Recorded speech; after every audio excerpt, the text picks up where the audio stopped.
Nakita nyo ba? MGL na 21193. 21193 tsaka 21194. Yun angas Welcome to my vlog. Ayun, for today's video, maulan na hapon. Maulan dito sa labas Ayun, bali, eto na. Na-review ko na yung labas nito. Ngayon, i-honest review na naman natin yung pinakalaman loob niya. Ito yung sinasabi ko sa inyo sa mga previous vlog ko tungkol dito, na i-honest review ko yung pinakalaman loob ng Joson Sound 23 na Neptune series nila na 4 channel. Yan. Kung ano man makikita ko dyan, kung ano man napapansin ko, sasabihin ko. Ngayon, ito na yung pinakaharap niya. Ngayon, bubuksan ko muna itong takip niya. Yan alas maninag nyo. Yung acrylic kasi medyo malabo. Yan. Para makita natin yung pinakalaman loob niya. Ano yung mga sekreto dun sa loob. Ano yung mga transformer niya, transistor na ginamit. Para mas makita natin. And then, alam nyo, di ba, na ganun nga yung laman loob ng Joson na Neptune. Ayun, bago natin simulan yan, siyempre, promotion muna tayo agad. Sa mga hindi pa nakapag-follow, paki-follow. And then, siyempre, paki-share ng mga walang kwentang video natin sa my Facebook, YouTube channel. Sa mga hindi pa nakapag-subscribe, paki-subscribe, like, share. And then, siyempre, pakihit ng bell button sa gilid para updated ka sa mga susunod na video na i-upload ko. So, ngayon, bali, tatanggalin ko lang muna itong takip niya. Kasi laman loob lang naman yung kailangan natin makita rito. Kasi na-review na natin yung labas. Tatanggal ko lang muna itong takip para hindi na maba yung walang kwentang vlog natin. Napaklas ko na yung pinakatakip niya. Yung screw pala niyan, baka magtaka kayo, meron siyang screw dito sa may heatsink, kasi heatsink ito. Yan, tapos tingnan nyo yung takip niya. Takip pa lang, napakaganda niya. Yan, dito yung acrylic. Tapos, ito na yung pinaka main event.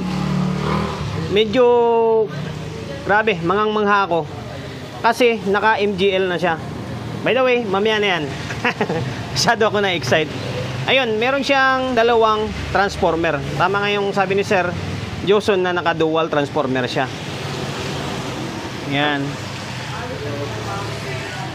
Naka-dual transformer siya.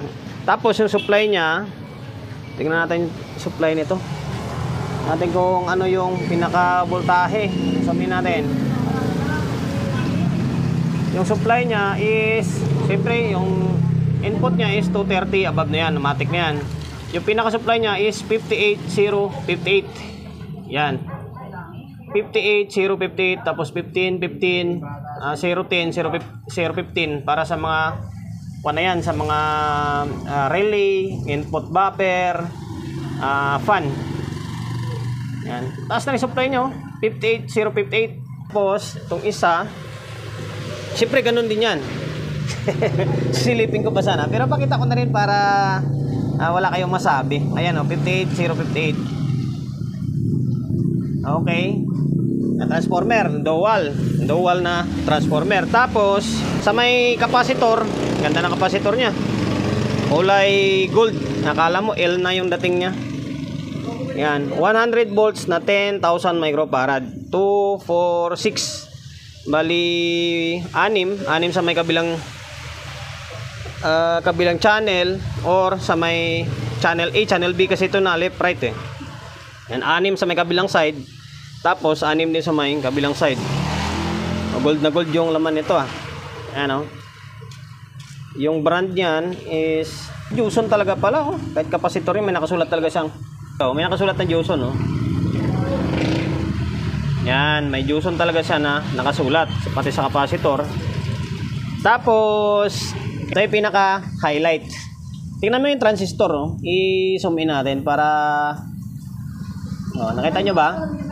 MGL na ano yan?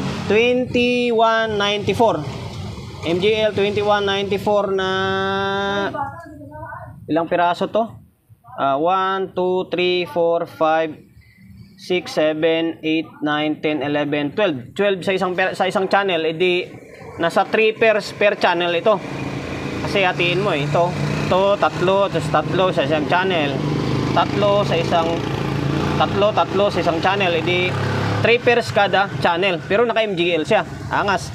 MGL na kanya na, inulit ko 2194. Tapos yung kapares niyan, MGL na 21193. 21193 tsaka 21194. Yun angas Tama nga yung sabi ni Sir Joson sa akin na naka-load dito na output transistor is MGL. Naka high end. Angas. Yan, tapos yung board niya ang ganda. Akala mo pang class D yung dating ng board niya, ang kapal. Tapos eto, para walang kopya-kopya. Nakakuan siya, double-sided na board. Tapos silipin ko Silipin ko kung mapapamiliarize ko yung design nito Okay. Drive. Parang common lang din na design O yan. Tapos yung drive niya si 4793, 1837. Ayun lang. Siyempre, ito may dalawa fan. Ito. May fan dito. Fan dito. Tapos ito, alam ko fan din ito Ito. Okay, fan nga. Ito, fan din to. Para naman to siguro sa may exhaust. Ito, kabilaan. Tapos, sabi ko nga, yung heatsink niya is dito. Tingnan nyo, angas ng heatsink nyo. Black, coated. Akala mo yung sa mga original na dating design na yung heatsink is nasa gilid. Kabilaan. Yan. Tapos, siyempre yung kabilang side, ganun din yan. MGL din yung gamit yan. Pakita na natin lahat para wala kayong masabi. Yan. MGL 21194 tsaka MGL na 21193. Same din. 3 pairs per channel. Yan. Tek ang angas. Sa board pa lang, panalong-panalong Hindi talaga basta-basta magkakaroon ng corroded to. Angas. Yung board niya, ito yung sa may input buffer niya. Ang kapal Tapos ito pala, wala. Hindi siya hindi siya naka SMD, naka carbon type na mga parts siya. Malalaki. Hindi siya SMD katulad ng ibang mga Lakuto. Malalaki siya, makasabihin nyo SMD yan, ganito. Wala kang makitang SMD diyan. Pero mang SMD yan dito. Dito yan sa may, dito lang sa input buffer. Kahit yung mga original naman ng mga amplifier, kadalasan yung input buffer nila is mga SMD talaga. Kasi kapag hindi mo pina-SMD yan, sobrang bulky niyan. Tapos tulad dito, 4 channel pa, sobrang laki niyan. Na although okay lang naman yan sa mga input buffer, kadalasan talaga SMD nakikita ko na ngayon Pero dito sa may main amp niya, or sa mga drive niya is talagang malalaki or naka-carbon type talaga siya. Yan, ano pa bang pwede kong pakita? Transformer, naka-dalawa. Siyempre dalawa yan kasi 4 na channel Itong isang transformer para sa isang side or sa may A. Tapos yung isa naman sa B, nasa 2 channel. Kumbaga dalawang amplifier na naka-stereo na pinagsama mo rito sa loob niya. Ayan. Tapos yung capacitor, 6 na piraso na 100 volts na 10,000 microfarad. Same din sa may kabila. Ayan, paaging na lang natin. Angas. Ngayon, ipa-plug in natin para mas makita natin na umiilaw siya, and then anong forma niya kapag umaandar siya na nakabukas. Pa-plug in ko lang. Wala pala yung saksakan ko rito. Teka lang switch on natin. Ayan. Kulay blue yung mga indicator niya sa loob. Ayan Angas, ang ganda niya tingnan. Na-miss talaga ako sa kulay blue. Kaya yun sa mga DIY ko na power amplifier, kadalasan yung active is kulay blue yung nilalagay ko.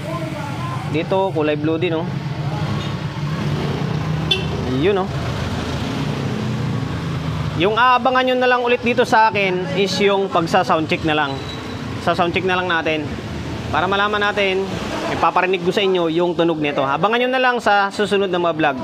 Ayun, yun lang yung napapansin at nakikita ko. Sana nakapagbigay ideya ako tungkol dito sa may Joson Sound 23 na Neptune series nila na 4 channel. Kung mga gustong bumili, iba, baka matipuhan bumili ng ganitong klaseng unit, at least may idea kayo na ganito yung laman loob ng ganitong klaseng amplifier. Ayun, ang angas niya.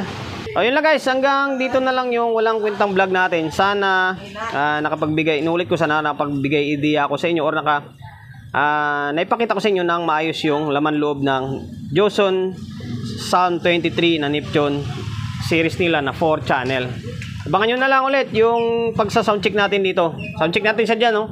Sa apat na yan, sa apat na speaker ko na yan, yung sub ko. Tapos lagyan natin ng mid kung kaya pa. Ayun, promotion bago tayo magtapos. Siyempre, shop natin always on the go na 24/7. Sa mga gustong magpa-prepare along sa Oyo, Quezon City, in number 41, Don Julio, Gregorio Street, sa Oyo Road, sa Oyo, Quezon City. Social media pages natin, sa mga hindi pa nakapag-follow, paki-follow, hindi siyempre paki-share ng mga walang kwentang video natin sa my Facebook, YouTube channel. So hindi pa nakapag-subscribe, pag-subscribe, like, share, and then siyempre pakit ang bell button sa gilid para updated ka sa mga susunod na video na i-upload ko. Ingat, God bless, and then peace sa atin lahat.